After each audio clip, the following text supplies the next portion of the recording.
Top Drive akhirnya balik lagi. Thank you banget buat semua yang udah sabar menunggu. Di episode kelima kali ini kita akan membahas tentang berkeluarga dan perencanaan membeli rumah. Apa aja sih tantangannya dan plus minusnya jenis-jenis tempat tinggal. Kita akan nongkrong di Gordi yang beralamatkan di Jalan Jeruk Purut nomor 25, Jakarta Selatan. Sebuah kafe yang sangat, apa ya kata yang tepat, dia indoor tapi juga outdoor. Sangat menyenangkan lah pokoknya. Kopi enak,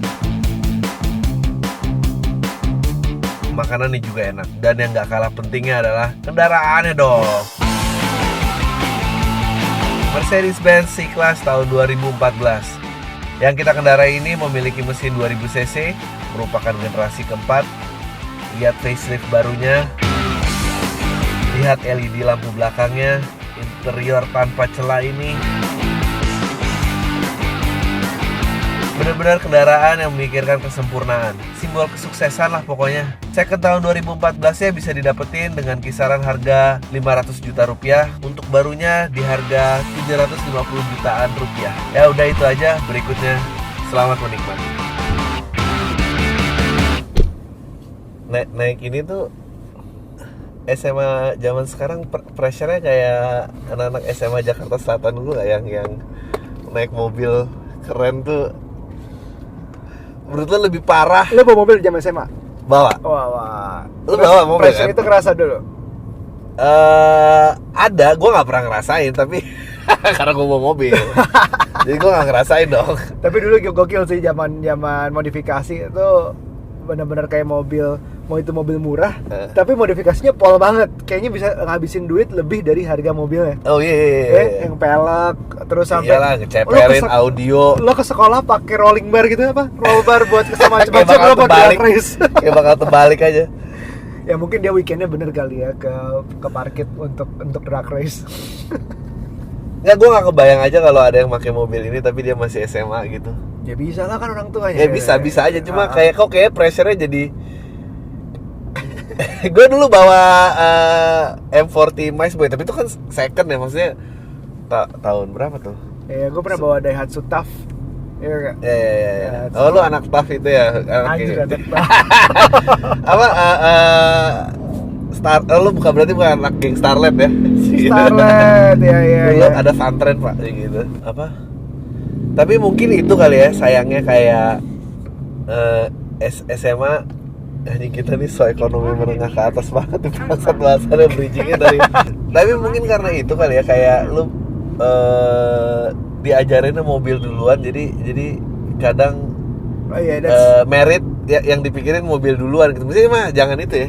Iya, jadi bener juga ya, SMA udah jadi mobil duluan karena gue sampai sekarang nggak bisa naik motor, men. Iya. Gue bisa naik sepeda, gue bisa naik mobil, tapi in the middle gue nggak bisa naik motor. Gak pernah nyoba soalnya. Iya, gue tuh karena akhirnya jadi akibatnya ya kita merit, anggapannya banyak kan kita ngelihat mobil rumah yang misalnya rumahnya sebenarnya cuma di daerah daerah yang sebenarnya menengah ke bawah. Tapi mobilnya tuh udah Alphard, udah ada. So ada banyak orang yang masih menganggap bahwa mobil itu penting as in ini image, ini kalau ketemu orang atau kenyamanan di jalan tuh macetnya gila-gilaan, gue pengen di mobil. Gue agak bingung tuh kalau ngeliat orang yang rumahnya mobilnya lebih bagus daripada rumahnya. Lebih bagus dan lebih mahal. Ada kayak gitu ya. Anjing nih sempit begini mobil. Soal. Tapi ya nggak tahu ya. Tapi ya memang gue sih menganggap mobil bagus, mobil mahal ya kalau memang rezekinya ada. Oh iya nggak masalah. I'm not ngejudge. Cuman maksudnya kalau bagi gue investasi duit kebuang tuh utama gue di properti dulu. Iya benar. Dia mau gimana pun juga ya sandang pangan papan. Nah, jadi papan itu kebutuhan dasar sebetulnya. Iya, kan? Sandang pangan papan, betul. Dan itu yang paling susah gitu, kayak aduh bagus sih. Tapi tetap aja fana juga kita ngeliat. Fana ngeliatnya. Ya gue tuh akhirnya switch masih naik motor juga karena SMA, karena waktu sekolah negeri pressure dari proletar ternyata jauh lebih gede daripada yang gaya. Jadi kayak kalau lu gaya lu disingkirkan. Gue sebetulnya Indonesia ini perkembang negara yang bagus karena yang di bawah garis kemiskinan pun bisa membuli ternyata kan nggak. Di film-film luar negeri kan selalu yang kaya yang apa kan? Yang kaya yang populer ternyata yang grassroots nih masih. Saya minta maaf jika ada pihak yang tergot, sih minta maaf ya lah terus sekarang. Bisa kita acara ini pasti ini bisa dibatalin kontrak kita Mas Pak. Iya, padahal mau ngomong ini yang lain. Mau ngomong ini adalah karena ya nggak tahu gara-gara kayak gitu orang suka kepikiran mobil apa naruh duit yang istilahnya resale value-nya tuh turun terus gitu kan gitu. Sementara investasi itu akan rugi sebenarnya. Gua nggak tahu sih. Nah, ini sebetulnya pas banget nih kayak lu berapa tahun married? Hampir 5. Ini lu hampir 5 ya? Hampir 5, anak 1 sudah punya rumah, baru kawin belum punya anak, belum punya rumah. Ya. Jadi emang next step-nya itu sebetulnya banyak sih. Next step dari mana? Dari antara abis nikah mau. Yeah. Gue sih di sisi lain pengen ngumpulin modal untuk usaha dulu. Tapi ya rumah lama-lama mendesak banget gitu kayak. Seru nih. Kenapa mendesak ya? Rumah itu kenapa mendesak? Kenapa mendesak? Karena ya banyak lah kalau berkeluarga gue ngeliatnya by the end of the day kan lo berkeluarga untuk mengimplementasi value-value yang lo percaya. Yeah. Nah sementara kalau nggak punya rumah ya lo akan selalu banyak orang yang harus disenangkan dan apa dan kadang-kadang ya lo sendiri aja udah. Itu yang gue paksain sih sebenarnya. Itu mau apa nih? Lurus aja. Oke. Itu yang gue paksain sih sebenarnya. No matter how wonderful your parents or your parents-in-law are, tapi kayaknya value lo nggak akan jalan kalau tinggal bareng. Ya nggak sih? Kalau nggak sedekat apapun lo sama orang tua lo, tinggal sama orang tua atau mertua itu udah. Itu satu. Kedua ya ekonomi lah, maksudnya kayak seberapapun keras lo ngejar gitu, anjir gimana ngejar. Oh by the way ini harus dikasih statement sih, ini nggak ada hubungannya dengan pendukungan paslon dengan DP-nya 0% itu sebelum. Gak usah salah kita catch the wave tuh temanya ini kebetulan sama aja nih. Gue juga baru kepikiran tadi, anjir sialan juga tuh gara-gara program itu. Iya gitu dan orang nggak kebayar gitu kapan bisa ininya.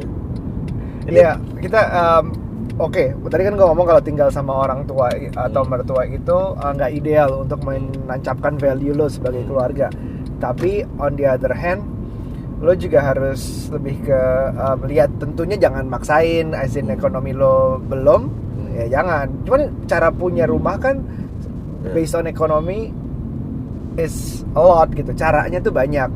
Lo bisa nyicil, DP berapapun, cicilan berapapun, lo bisa beli cash.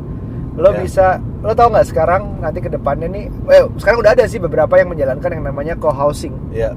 Co-housing itu beli sebidang tanah bareng untuk untuk dibangun bareng-bareng dengan gaya mungkin arsiteknya sharing, terus plus fasilitas-fasilitasnya sharing juga, kolam renang, tempat parkir atau nggak gym lah, misalnya ada tempat main anak lah.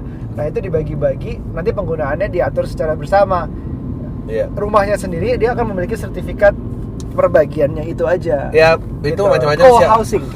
Ada yang bisa, habis itu dia ada opsi untuk dipecah lagi sertifikat tanahnya. Jadi lo punya segitu, punya lo doang. Lo gimana tuh? Kepikiran gak punya co-housing bareng? Nah, gue actually udah pernah ngeliat beberapa tempat dan ada beberapa yang tertarik. Emang yang bikin depresi adalah duit tuh kayak nggak ada harganya dibanding sama generasi orang tua lo. The same amount of money tuh lo dulu bisa own piece of land yang gimana, sekarang tuh kayak anjir segini nih tanahnya gitu. Harganya emang gila banget sih sekarang. Kalau kita ngomongin Jakarta aja lah, kita ngomongin Jakarta. 100 meter persegi tanah Dan ini terlepas di daerahnya, boleh bebas lu pilih. 1,5 M tuh udah kayak ya emang segitu. Iya. Rata-rata tuh kalau misalnya daerah 80 meter persegi, 100 meter persegi. Daerah elit 1,5 M tuh 80 meter, 120 lah paling Iya. Kayak gitu lah. Ya fluktuasinya lo cari. Tapi lu jangan salah, kita keluar Jakarta, daerah Bintaro gitu. Oh itu iya, juga iya. Rata-rata tanahnya harga berapa? 12-15 juta per meter. Iya. Udah gila. Ya. Opsinya tuh kayak either lo ikut developer besar, lo dapat akses jalan, tapi letaknya jauh, harganya segitu, atau letaknya agak ke tengah, developernya kecil, tapi jadi lo nggak punya akses besar, tanahnya agak gedean dikit.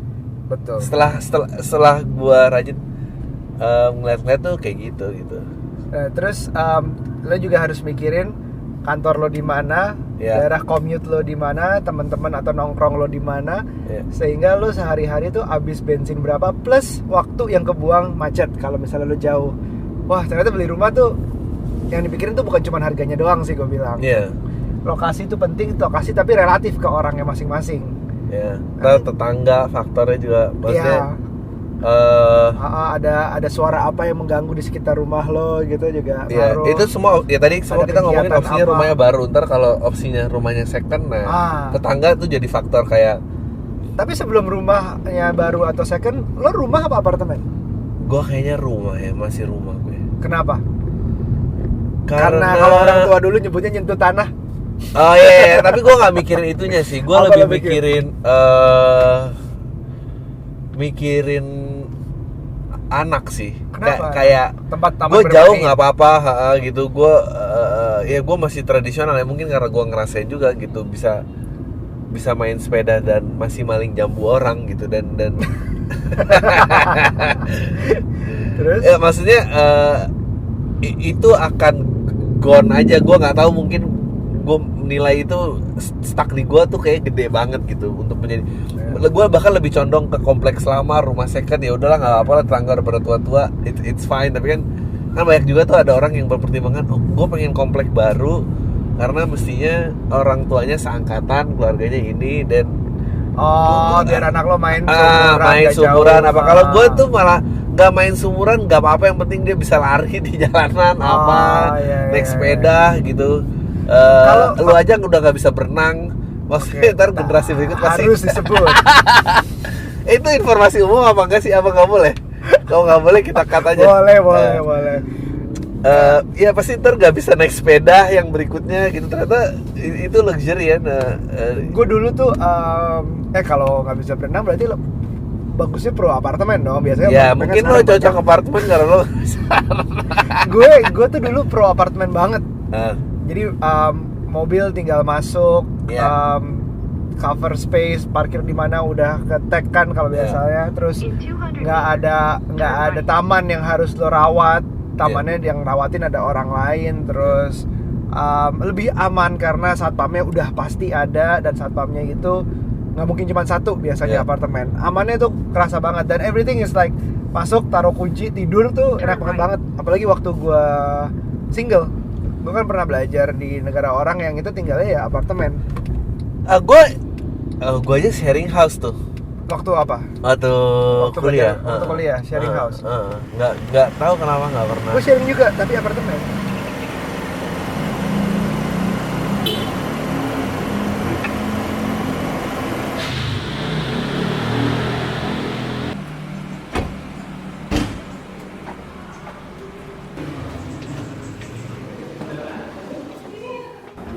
Tadi sampai mana ngomongin apa? Apartemen. Rumah apa apartemen?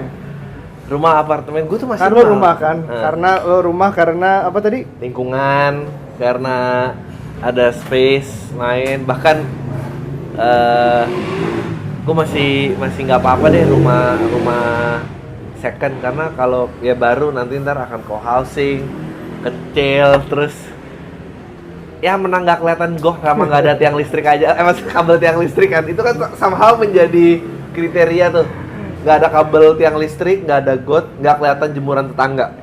Itu kriteria lo? Itu kriteria kenapa orang milih co-housing menurut gue. kayak kan di komplek-komplek baru tuh kan jadi annoyed kalau jadi di komplek kabel listriknya udah ditanam, jemuran tetangga tuh jemurnya udah benar atau nggak pakai dryer sampai sekarang. Iya, gitu iya. Oke. Kalau di komplek lama kan kayak jemuran di mana-mana dan itu mengganggu estetika kan. Gue jangan salah, sekarang tinggal apartemen juga masih banyak jemur di luar apartemen. Ya, sama aja jadinya. Makasih.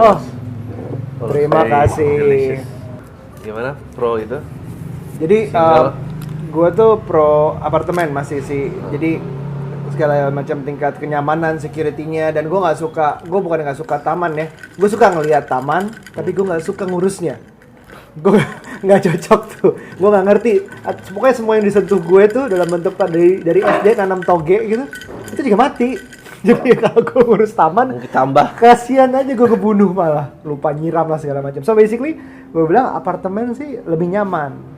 Tapi betul seperti lo bilang, setelah rasanya gue pengen punya anak, itu kayaknya butuh rumah, which is kepemilikan rumah akan taman sendiri, akan daerah komplek yang ya itu kenal orang-orang yang seumuran. Itu untuk anak bagi gue lebih cocok. Kok tumben kita sama? Nah, gue malah tadi pengen nanya, kok lu tiba-tiba switch dari apartemen ke itu? Kalau gue emang nggak pernah mengalami tinggal di apartemen, waktu tinggal sendiri pun masih nyarinya tuh sharing house, tapi itu co-housing. Gue ngerasain tuh, jadi co-housing dulu sistemnya lu tau kan yang share wall, jadi bukan individual house, jadi satu gedek itu kebelah. Jadi cuma yang ujung kiri sama ujung kanan yang punya taman, yang tengah yang kebagi dua, yang rumahnya. Jadi lo kalau ngapa-ngapain kedengeran gitu? Iya, nggak usah sebrutal itu, tapi ya kedengeran emang. Maksudnya ya gitulah. Itu kan juga mulai banyak kan tuh di co-housing dan apa gitu-gitu. Tapi ya tetap nonetheless masih rumah lah. Maksudnya lu keluar, istilahnya punya kotak pos sendiri apa gitu-gitu masih. Jadi kapan lo beli rumah? Harus dipaksa sih kayaknya. Soon lah. Tahap maksa tuh segimana sih? Maksudnya paksa sampai you spend money you don't have, atau kasarnya mau dari roughly korupsi atau ngerampok bank, atau lo ngutang, atau lo apa? Gimana tuh orang maksa? Enggak, menurut gue lo tetap harus punya buat DP. Jadi itu karena itu nyatain kemampuan lo bisa. Oh, ternyata lo bisa beli rumah. Jadi, nah abis itu tinggal yang lo suppress adalah gaya hidup lo gitu. Jadi jangan. So you need to sacrifice, right? Ya, sacrifice-nya di situ. Tapi bukan berarti cicilan jadi buat rumah terus lo nggak bisa bergerak ngapa-ngapain ya. Itu terlalu berat bebannya buat relationship keluarga lo juga. Karena nggak mungkin lah gitu. Terus apa nggak belanja gitu maksudnya? Sacrifice itu penting karena itu bagi gue yang ngedrive orang sacrifice adalah seberapa mau lo goal lo ini, menuju goal lo ini yang lo sacrifice for. Jadi kalau misalnya lo maunya biasa-biasa aja, kalau lo pikir rumah ya udahlah harus punya sih, kayak terpaksa gitu. Tapi kalau misalnya lo bener-bener mau kejar nih rumah, you do anything. Kayak gue waktu kuliah tuh niat banget, budget terbatas, gue pengen beli apa coba? Pengen beli jeans. Pengen beli jeans doang, gue sebulan jadi dari 3 kali makan, gue kurangin jadi 2 kali makan, dan salah satunya itu Indomie. Ya, itu kalau lu bisa itu buat jeans. Itu masih zaman kuliah lah. Iya makanya. Mestinya tuh ngincarnya beli rumah sih, jangan makanya fashion mobil tuh emang harus agak di hold dulu. Gitu. Iya, ngopi setiap hari. Iya. 3 kali sehari gitu, itu udah kopi nyeduh di rumah aja, makan di mall dibanding sama di restoran biasa atau warung gitu. Emang those things you need to sacrifice, tapi ya kalau tujuannya untuk sesuatu yang benar-benar lo mau dan memang butuh, bisa ya harusnya. Sekarang coba lo liatin apaan? Buka aplikasi gitu, kita lihat berapa harganya dan coba prediksinya setahun lagi jadi berapa harganya. Percepatannya tuh gila banget sih. Misalnya ya, lo mau rumah daerah mana nih? Kota satelit lah, BSD. Kota satelit atau Bintar. Jadi kita jangan terlalu ibu kota banget gitu. Jadi Alam Sutra mau? Boleh Alam Sutra tes. Coba 100 meter Alam Sutra berapa? Alam Sutra Tangerang.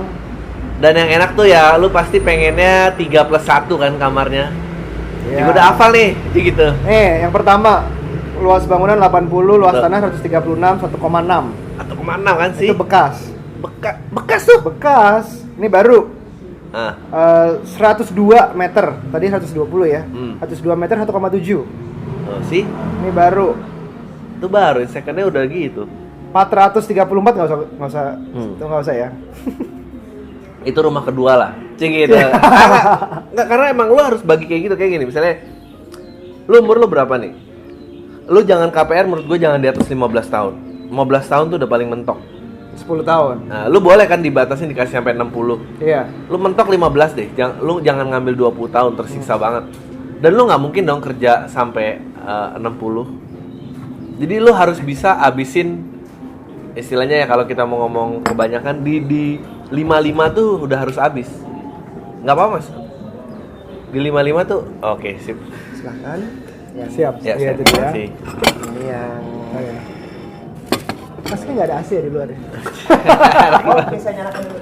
Jangan Mas, berisik. Ya. Malah kebul-kebul, makasih. Iya, jadi kayak gitu sih. 15 tahun jangan sampai umur 60, apalagi. Ya, jadi 15 tahun mentok, tapi 15 tahun lo habis di maksimal di 55. 50 bahkan lebih baik. Ya. Jadi kalau sekarang umurnya 30-an lo bisa sampai 55. Ya, jadi kayak 15 tahun. Ya, kalau bisa 30-an tuh nggak telat ya? Nggak telat, 35 lah. 35 juga nggak telat. 35 tambah 35. 10 tahun tambah 15, 55, 60. Iya. Enggak, 45, 50, sorry. Gimana sih ini? Masih jauh. Maaf ya. 35 tambah 15 tuh 50. Iya. 50. Make sense lah itu menurut gua. Make sense. 35. Terus hubungannya sama rumah kedua yang lo bilang?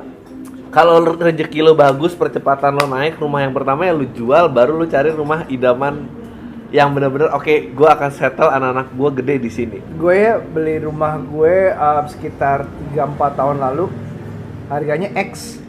Terus sekarang harga pasarannya 3 tahun.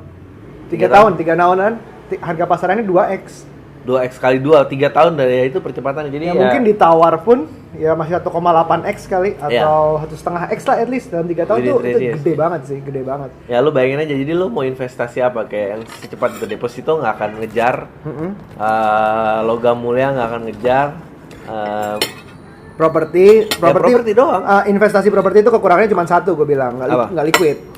Betul. At least lo nggak bisa jual 1, 2, 3 terus ada jadi duit gitu. Harus takes time untuk jualnya. Iya. Itu doang. Tapi anything else, gue bilang sih pasti naik. Cuma naiknya berapa aja yang beda-beda. Iya. Dan ya katanya kan kalau nikah ada rezekinya sendiri ya. Kayak lo harus percayain itu. Nanti ada rezeki anak. Iya. Banyak anak kok nggak ada yang salah ya. Ya nggak, tapi lo harus mau nggak mau kadang lo harus percayakan itu juga gitu, karena nggak mungkin lo tahan terus nunggu duitnya ada jebret gitu. In a way kita harus logik juga dalam mikir. Kalau kawin berarti cost-nya lebih banyak, lo biayain istri lo, nanti ada biarin anak. Iya. Tapi in a way juga rezeki istri kok bener ya. Maksud gue juga kayaknya gue nggak make sense kan. Mungkin in a way lo harus pikirin illogical reasonsnya seperti if your wife makes you happy, if your son makes you happy, if your kid makes you happy, jadi lo kerjanya lebih produktif. Itu aja sih yang dipikirin, bukan kepercayaan atau superstitious, tapi lebih ke arah situ sih. Gitu. Ya, so, kecuali your wife makes you miserable gitu.